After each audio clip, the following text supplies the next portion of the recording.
Guys আমরা এই ভিডিওয়ে বকখালি লালগঞ্জ ঘুরবো।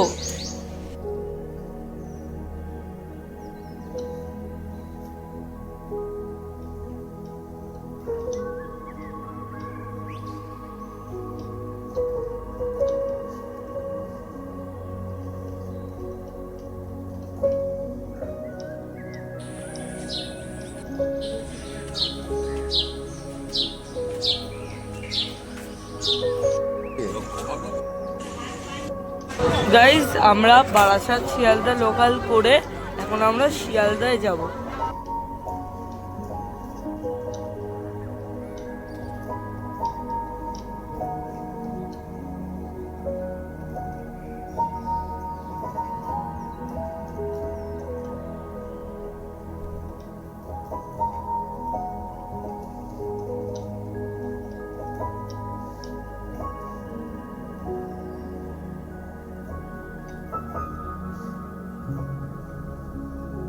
গাইস আমরা এখন শিয়ালদায় পৌঁছে গেছি।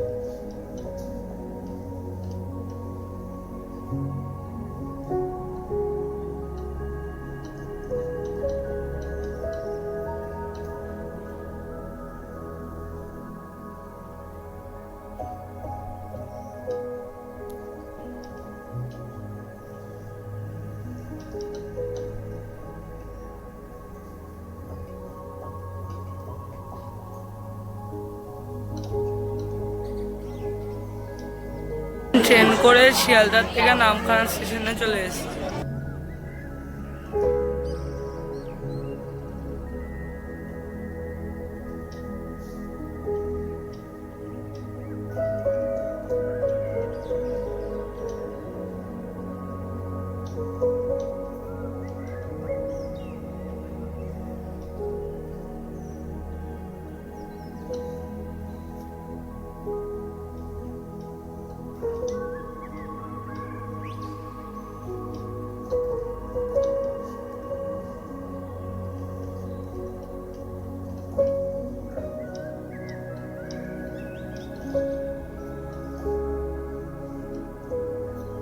এখন আমরা অটো বা টোটো করে বকখালি বাস স্ট্যান্ডে যাব।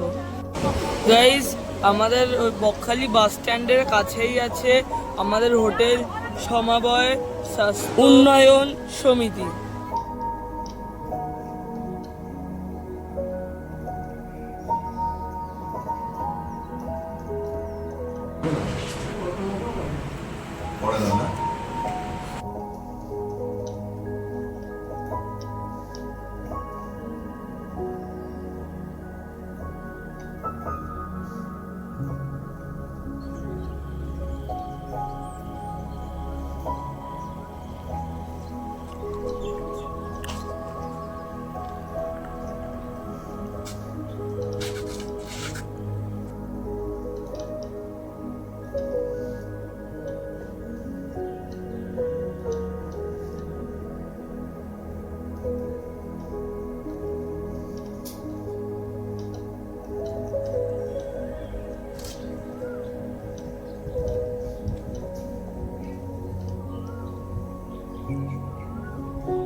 চারটে 21 বাজে, টোটোতে উঠে গেছে, এখন আমরা ঘুরবো।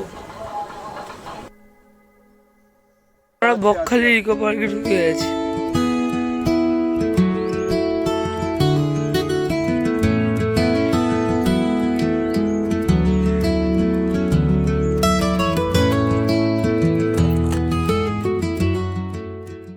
ডাইনোসর পড়লো, তারপরে এই যে এখানে একটা বসার জায়গা আছে, আর সামনে এরকম জঙ্গলের মতন রাস্তা দিয়ে হেঁটে পাখি ইকো পার্কটা আছে।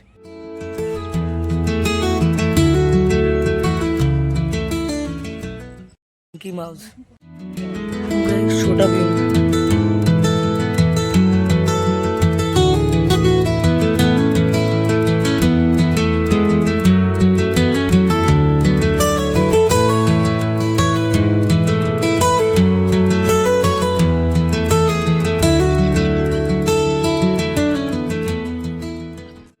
গাইস জঙ্গলের মাঝখানে হেঁটে আলাদাই এক্সপিরিয়েন্স হচ্ছে।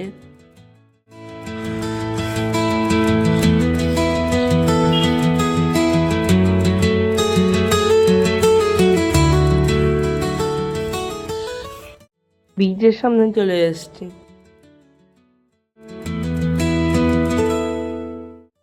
গাইস এখানে বিশাল হাওয়া দিচ্ছে।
গাইস এই যে ছোটা ভীম।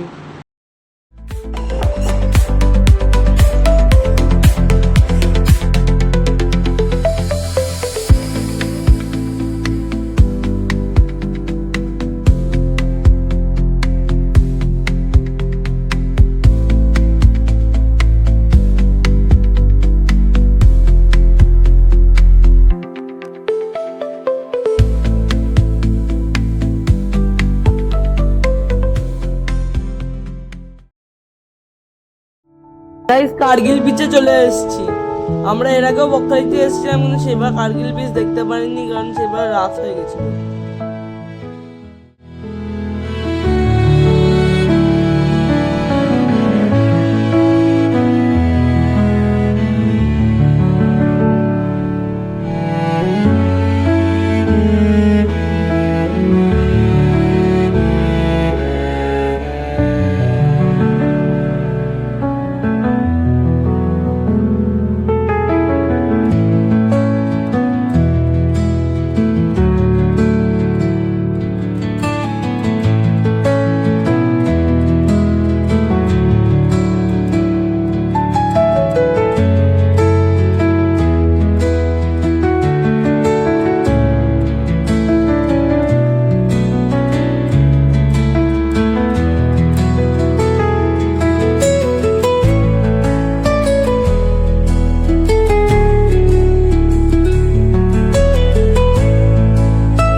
গাইস দ্বিতীয় দিন হয়ে গেছে। এই দ্বিতীয় দিনেও আমরা বকখালি করব। আমরা তৃতীয় দিনে বাড়ি যাব।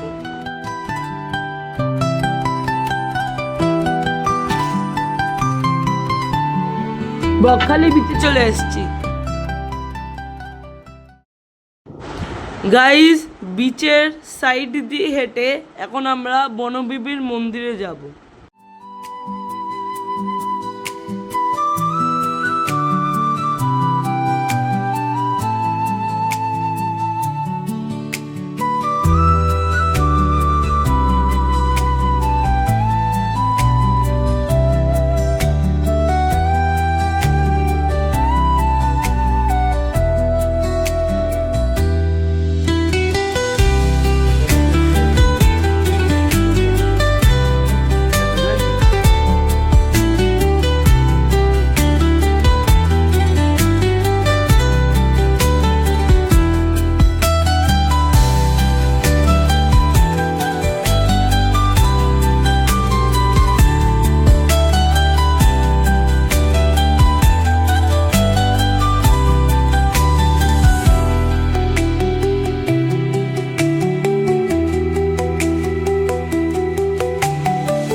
বনবিবির মন্দিরে যাওয়ার জন্য অনেকটা হাঁটতে হচ্ছে, এখনো আমাদের হাঁটার পথ শেষ হয়নি।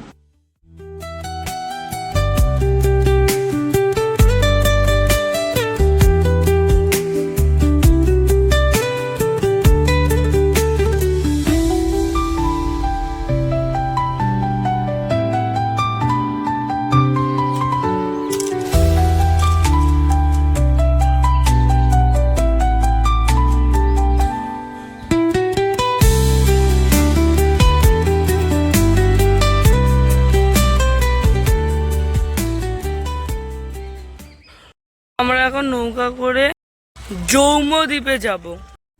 গাইস নৌকে উঠে গেছে।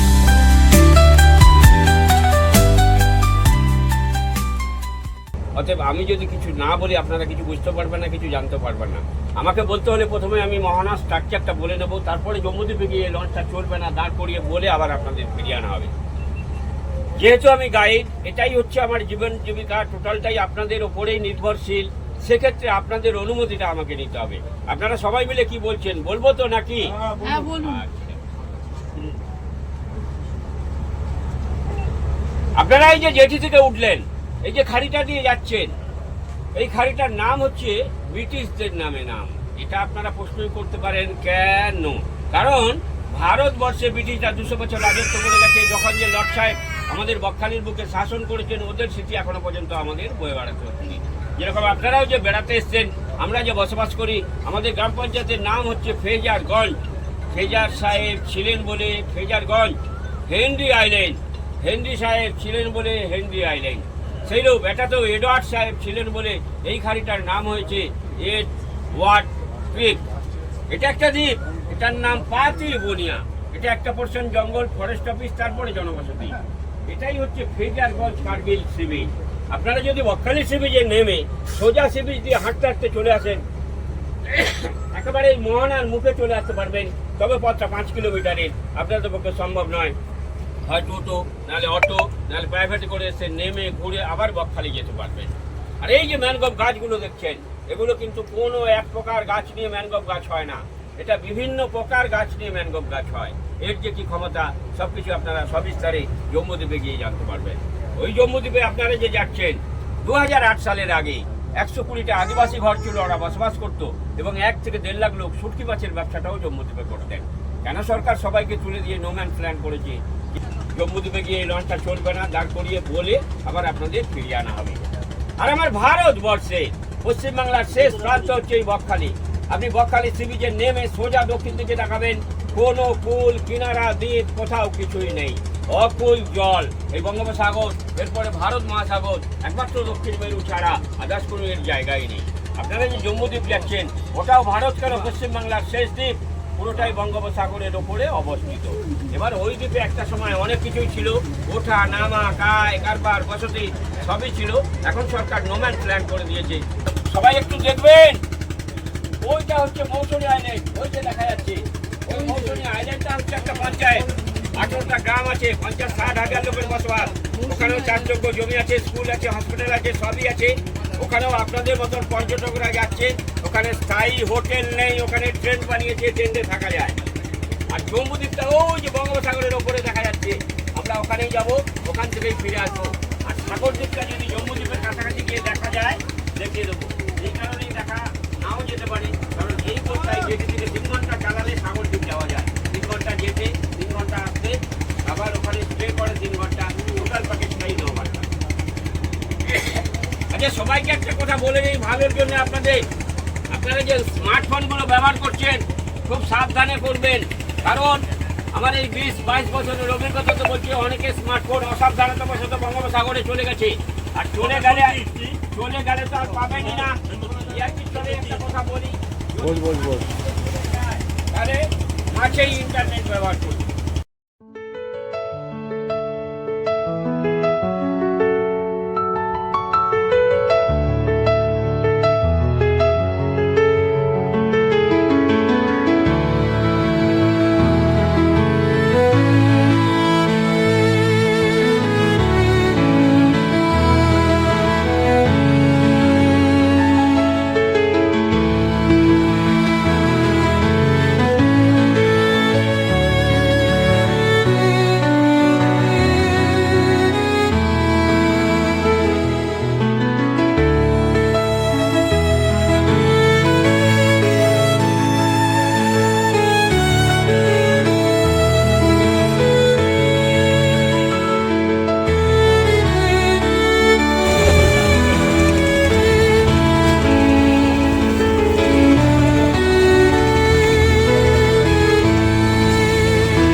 যেসব জাহাজগুলো আসে সেটা হচ্ছে আমরা যে সাইড দিয়ে আসলাম ওই সাইড দিয়ে চলাচল করতে পারে না, কারণ জল কম বলে। ওই জম্বুদ্বীপের অপোজিট সাইড দিয়ে চলাচল করে। আর এই যে ম্যানগ্রোভ গাছগুলো দেখছেন, এগুলো কিন্তু কোনো এক প্রকার গাছ নিয়ে ম্যানগ্রোভ গাছ হয় না। এর ভেতরে যেরকম আছে কেউ বানি, ঘোড়া, কেয়া, কেওড়া, তেতাল, বকড়া, সুন্দরী, এই প্রকার গাছগুলো নিয়ে হয় ম্যানগ্রোভ গাছ। এর হচ্ছে প্রচন্ড মাটি ধরে রাখার ক্ষমতা। এই কারণেই মাটিটাকে ধরে রাখে। এর দু রকমের মূল আছে, একটা ঠেস মূল, একটা শ্বাস মূল। আর এই মাটি ধরে রাখে বলেই সুন্দরবনের যত বদ্বীপগুলো আছে সব কিন্তু এই ম্যানগ্রোভ গাছের কারণেই আছে, নাহলে কবেই সমুদ্রের তলাতে তলিয়ে যেত। এবার 2008 সাল, তার ঠিক 30 থেকে 35 বছর আগে থেকে 120টা আদিবাসী ঘর ছিল এই জম্বুদ্বীপে বসবাস করতো, এবং 1 থেকে 1.5 লাখ লোক শুটকি মাছের ব্যবসাটাও এই জম্বুদ্বীপে করতেন। বিশেষ করে যারা শুটকি মাছের ব্যবসাটা করতেন ক্ষতিটা করেছে ওনারা। কিরকম না, শুটকি মাছের ব্যবসা করতে গেলে প্রচুর জায়গার প্রয়োজন হয়, ওদেরকে খামার তৈরি করতে হয়। একটুখানি জায়গাতে শুটকি মাছ শোকায় না। ওরা ওই খামার তৈরি করতে গিয়ে কি করতেন না, প্রত্যেক বছর এইভাবে ম্যানগ্রোভ গাছ কেটে ফেলে দিয়ে বিশাল আকারে সি বিচ বের করেছে। এই যে এখন জোয়ার আছে বলে আপনারা এতটা কাছাকাছি আসতে পেরেছেন, এটা যদি ভাটা হয়ে যেত মানে আরো 1/2 কিলোমিটার দূরে আমাদেরকে থাকতে হতো। এটা পুরোটাই ডাঙা, এই জল নেমে যাবে জোয়ারের পরে ভাটায়। হ্যাঁ, তাহলে এগুলো কিন্তু সি বিচ ছিল না, সবই জঙ্গল ছিল।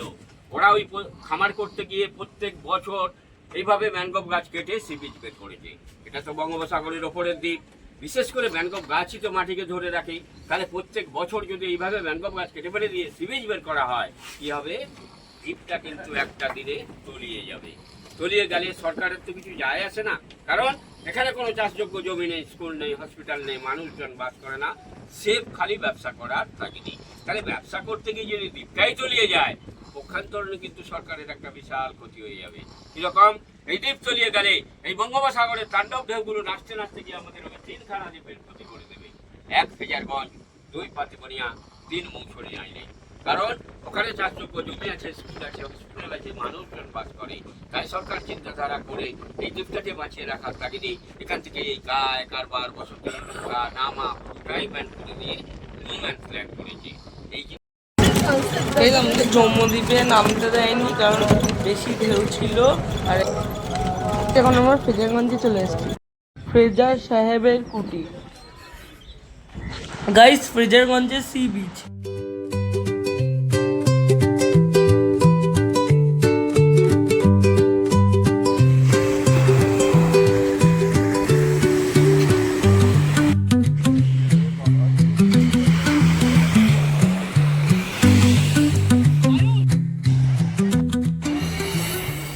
হেনরি আইল্যান্ডে চলে এসেছি।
তখন আমরা হেনরি আইল্যান্ডের বিচে যাব।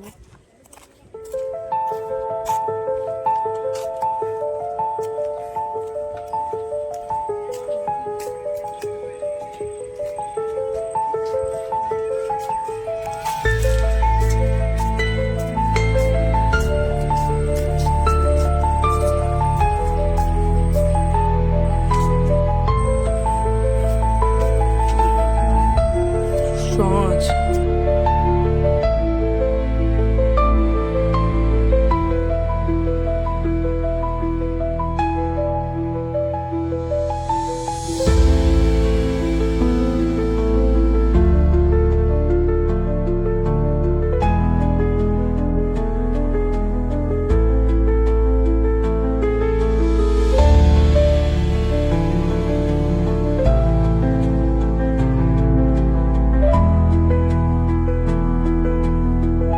গায়ে সমুদ্রের আওয়াজ এখান অব্দি আসছে।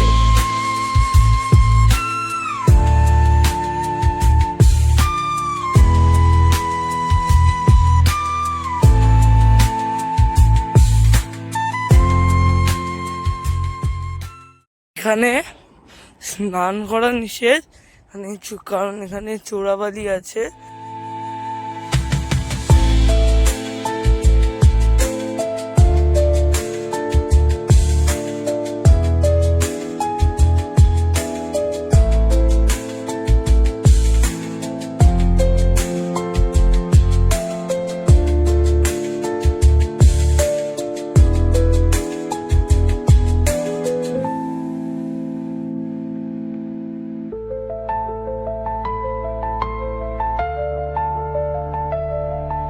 এমনি হেনরি আইল্যান্ডের মধ্যে সি বিচে ঢুকে গেছে।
গাইস লালগঞ্জে চলে এসেছি।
আমাদের ব্লগের তৃতীয় দিন হয়ে গেছে। আজকেও আমরা বকখালি করব আর আজকেই আমরা বাড়ি যাব।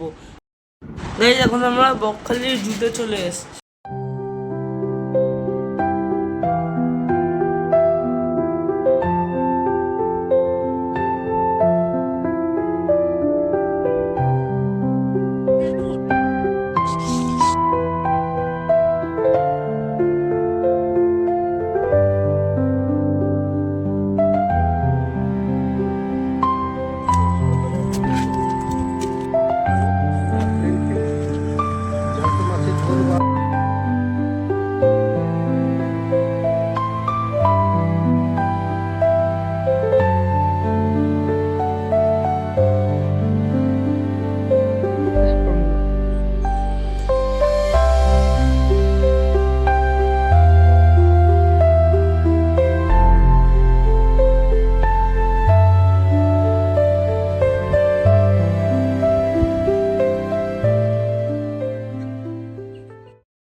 আমফানের সময় এখানে সব পশু যা যা ছিল, যেরকম হরিণ, কুমির, সব পালিয়ে গেছে।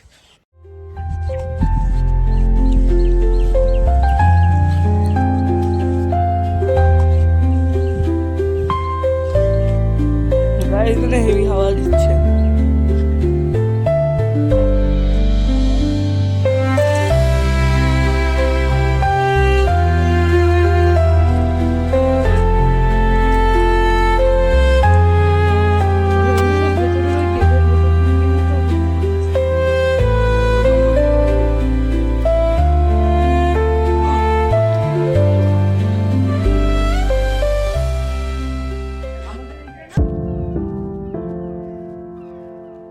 আমরা 4:30 ট্রেন ধরে এখন বাড়ি চলে এসেছি। This is the end. যদি ভিডিওটা ভালো লেগে থাকে তাহলে লাইক করে দাও, শেয়ার করে দাও, সাবস্ক্রাইব করে দাও। So in the next video, that's it for today, by.